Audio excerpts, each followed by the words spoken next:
Welcome to my channel Alchemistry Class with Ms. Vishaka. In today's video, I'm going to discuss about organic functional group analysis, reagents and the observations. These are quite necessary for practical alternative papers as well as practical twin examinations. Also, for any kind of advanced level examination, this functional group identification is necessary. To begin with our, we get the first functional group, which is the alkene, the carbon-carbon double bond.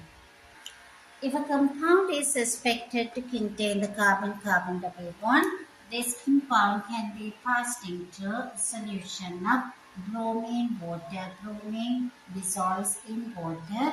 This is usually yellow-orange in color, either yellow-orange or brown in color at the beginning. Once it is added an alkene or this any substance which is suspected to contain carbon-carbon double bond.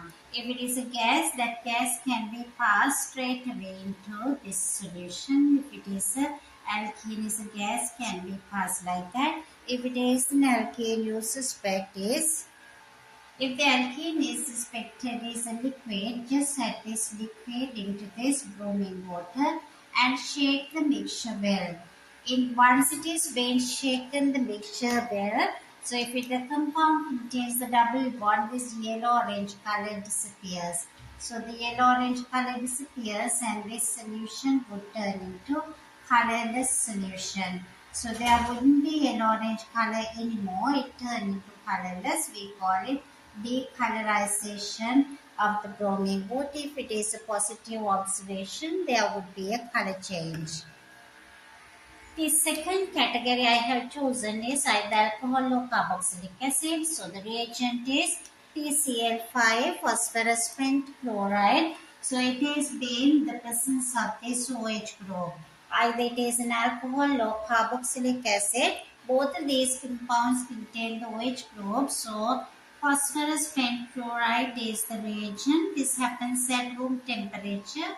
So once this solid PCl5 is added to any suspected alcohol or carboxylic acid, obviously the observation would be steamy white fumes.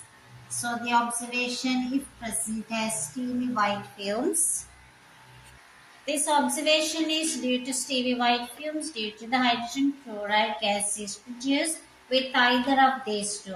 So it is the test to identify whether a compound containing OH group, whether it is an alcohol or the carboxylic acid, they both give the positive result for this particular PCl5 test, phosphorus pentachloride.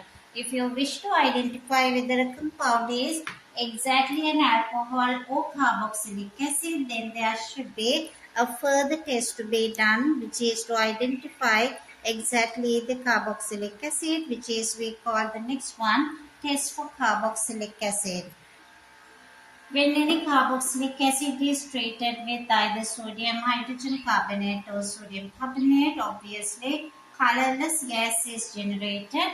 Your observation would be that effervescence, and the effervescence is that is due to the carbon dioxide bubbles are generated. So the carbon dioxide bubbles are generated due to this is the carboxylic acid react with this either carbonate or hydrogen carbonate group. So this positive observation shows a compound is carboxylic acid and not a kind of this alcohol. We'll see what is the reaction with the carboxylic acid with PCl5 also. So the carboxylic acids when react with PCl5, the effervescence is due to hydrogen chloride gas. Carboxylic acid react with either sodium hydrogen carbonate or carbonate. The effervescence is due to carbon dioxide gas. Here the major organic compound is the salt, which is the sodium ethanoate, because I use the ethanoic acid. So this is the salt, which is the sodium ethanoate.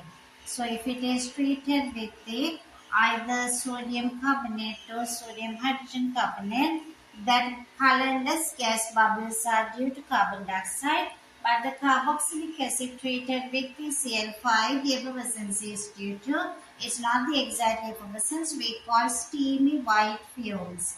Here the semi-white fumes because it is the HCl gas fumes in the moist air. But here the colorless gas can be identified it as carbon dioxide by passing into the lime water. Lime water changes color from colorless to milky to show that the carbon dioxide gas is produced. Test for carbonyl compounds. The compounds which contain, this is that aldehyde is carbonyl group directly attached to hydrogen. Ketones means a carbonyl group is directly attached to both the sides to carbon. It could be the methyl group, so it could be even any other alkyl group, but it should be obviously the carbonyl group should be directly attached to hydrogen to be an aldehyde. So either of these, the aldehydes or ketones, to be identified whether they contain the carbonyl group. Test for carbonyl group is we can use 2,4-dinitrophenylhydrazine, which generally called is the Brady's reagent. So it's a Brady's reagent, which is we also call as this 2,4-DNPH, 2,4-dinitrophenylhydrazine. If a compound is suspected to contain this kind of thing, so to identify the carbonyl compound is either aldehyde or a ketone, it can be added to 4-DNPH or Brady's reagent and heat it up.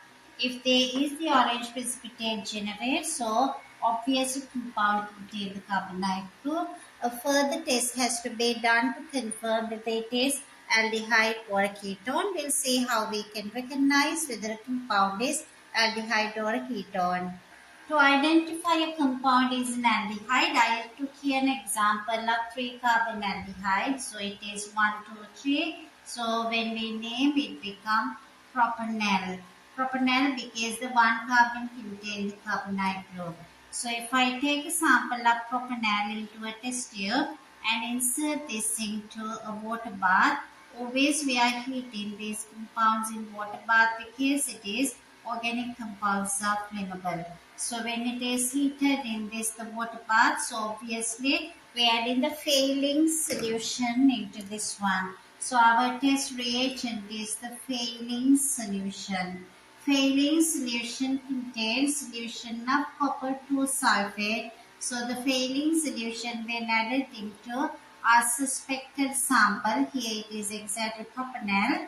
So it should be a positive result to be obtained. Failing solution is the blue color solution. So the entire solution turns blue. Now we are heating up this inside. We can use this is the water bath and heat it up. So because it is anyway contain an aldehyde, your positive observation is that brick red precipitate.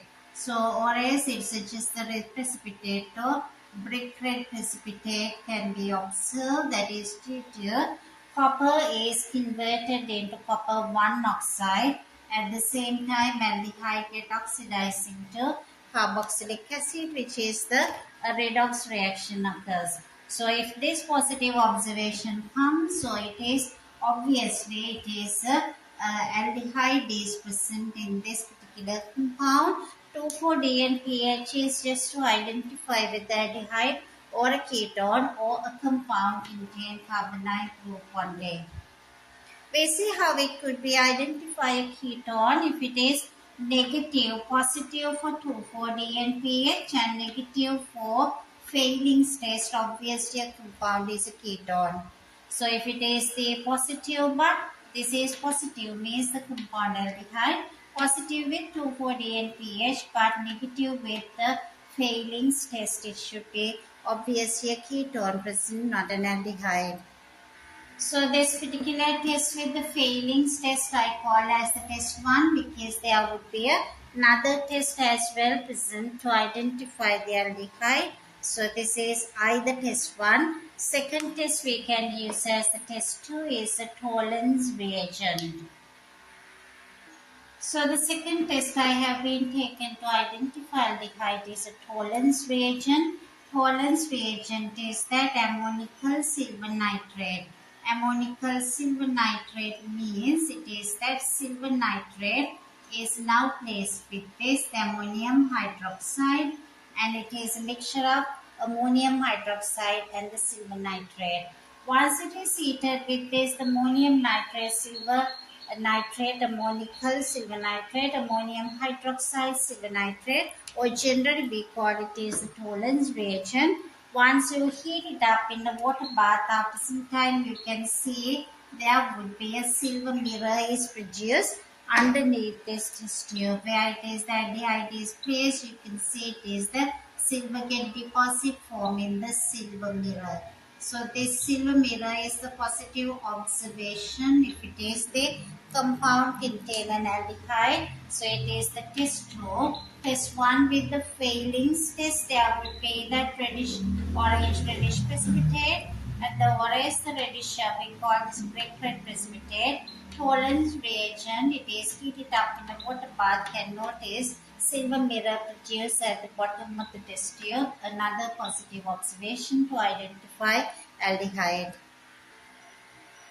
Moving on to the test 5, primary, secondary alcohols and again aldehydes, they would undergo oxidation reaction when it is treated with this reagent potassium dichromate with few drops of dilute sulfuric acid. As a redox reaction occurs, so we need to add some amount of dilute sulfuric acid. So if it is primary, secondary alcohol and aldehydes, they all undergo oxidation reaction. So your positive observation with one of this reagent when it is being subjected to either heat under reflux. So very often it is the heat under reflux. So it is the complete oxidation take place with this heat under reflux.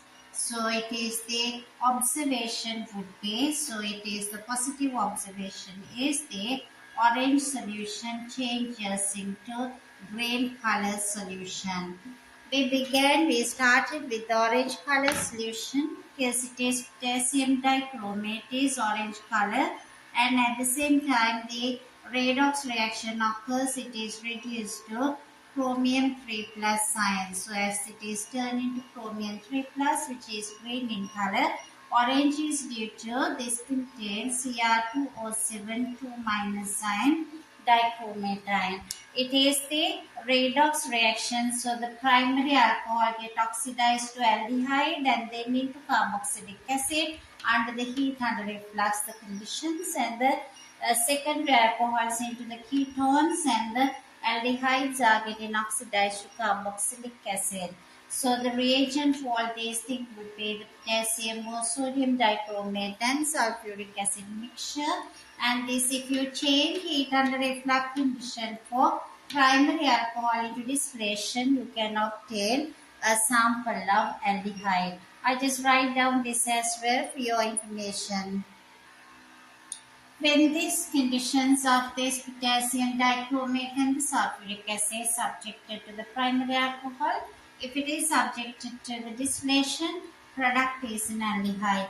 So this the primary alcohol, which is the ethanol. I have taken the example. So it gets oxidized into ethanol. At the same time, dichromate ion, which is being reduced, and it is undergoing to this into Cr3 plus ion. So I did not balance the entire equation. To get this the aldehyde level, you can see 3 and 2, 5 and 1, 6 hydrogen. There would be 2 excess hydrogen and the 2 electron. Oxidation take place in this for alcohol, and the reduction occurs here. So the 7 oxygen goes away as 7H2O. There should be 14H plus ions. At the same time, there should be 6 electrons are necessary.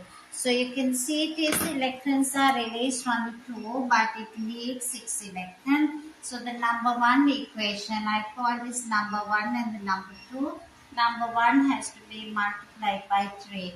So very finally you can add these two after multiplying by 3 the whole equation. So it becomes 3 ethanol, 3 ethanoic acid and the 6H plus and the 6 electron. So you can get the ratio of these two would be very finally, once it is subjected for oxidation, 3 ethanol would react with 1 dichromate. 3 to 1 would be the ratio. The observation is that orange to green the color change, that is and if it is subjected to distillation, immediately product would be the aldehyde. We'll see what happens if it is subjected to heat under efflux, the primary alcohol, in the next step. If we change the conditions to heat under reflux, you can see it's not monomer distillation. Heat under reflux, alcohol get oxidized into corresponding C double OH. You can see the additional oxygen comes with water, so it is releasing 2H plus and 2 electrons are released, which is the number 1 equation. So this is the dichromate ion involved. Now dichromate ion would undergo this reduction forming chromium 3 plus with 7H2O. Obviously 14H plus at the same time it is gains 6 electrons in this process of reduction. So you can see again the electrons are not balanced. The 2 electrons are released by 6 gain. Therefore multiply by entire equation by 3. This makes 6 electron. At the same time 6H plus. So you can add this number 1 and the 2 equations together to show this. 1 dichromate react with 3 ethanol molecule. So obviously it is the redox reaction occurs, and the observation again would be the same color change of orange to green. Orange color potassium dichromate turning to green color during the process. So anyway it is the same observation, but the product is carboxylic acid. This is with the primary alcohol. We'll see now how does it will be changing with secondary alcohol. So when it is subjected to secondary alcohol, same heat under reflux condition, product is a ketone. So we can get example butane 2-ol, or else it could be the 2-butanol, where it is this carbon which is having OH group on the first one is the primary, now it is on the second, and the CH3, CH2, CH3. This is the 2-butanol or butane 2-ol. This would be oxidized cis-alate, so this would be turning into the oxidized product would be, it is turning into a ketone. So nothing happened to the corner CH3 or the other one, and this would convert into CO group. If you count here 3 and 2, 5, 6, 7 and 3, 10 hydrogen, and the 5 and the 3, 8, therefore 2H plus and 2 electrons are released. So it undergoes oxidation because electrons are released. So in this condition, this is the oxidation. So dichromate ion, as earlier, it is now undergoing a reduction forming chromium 3 plus. Therefore this would be again the color changes orange to green. So the dichromate is orange in color at the end of this reaction, turning to the green. This can be subjected to either distillation or heat under reflux, so whatever the condition it could be. Now you can see that 2, so you multiply the entire thing by 3, so the 3 to 1 the color change, and this is the orange to green is the color change, and the reactant ratio is 3 to 1. Final product is a ketone for secondary alcohol with the same reagent, potassium dichromate, dilute sulfuric acid. So this is the oxidation of primary and secondary alcohols, and you already aware aldehydes get oxidized further in order to produce the carboxylic acid. So these are the basic function of group analysis. I did this is based on alternative practical papers as well as Unit 5, which is in Edexcel. It is the Unit 6 paper as well as the Unit 4 theory as well as the Unit 5. Certain questions they are based on. This is the function of group analysis. I hope you understood this what we discussed about the functional group analysis. So there's a small request from you all just to subscribe our channel to encourage us to do more videos. Hope to meet up you soon with another video. Thank you so much for watching the video.